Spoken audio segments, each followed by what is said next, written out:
So tell me something. How about if you're in a citizens group? Mm-hmm. What advice would you give to the person that is in Dogwood or United Church or the Sierra Club?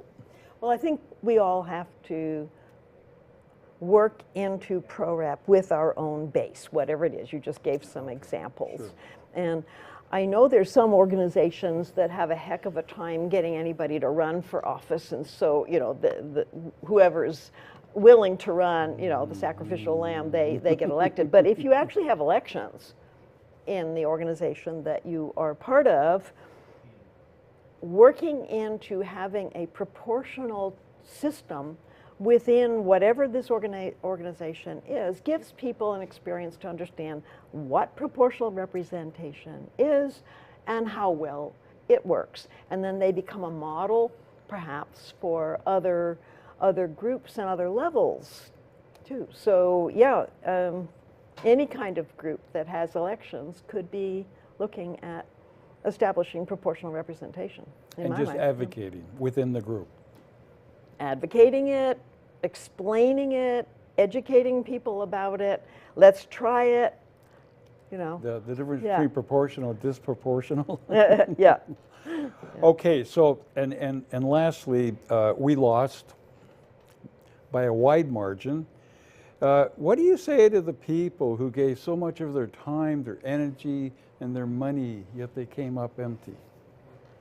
Well, we came up empty only in the sense that we didn't actually win a chance to try proportional representation in the province of BC.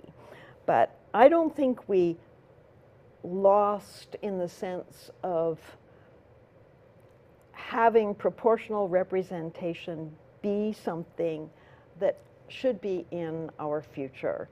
That the fairness of it, the having every vote count, having less adversarial collaboration, those were all values that voters on the doorstep or on the telephone, at least to me and to a lot of the people that I was working with, we were finding that people were agreeing with those kinds of things.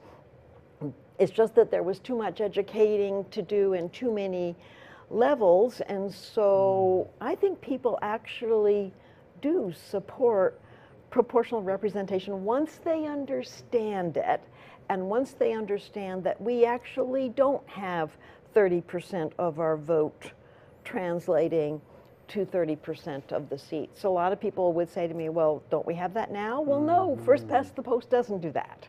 It distorts the representation.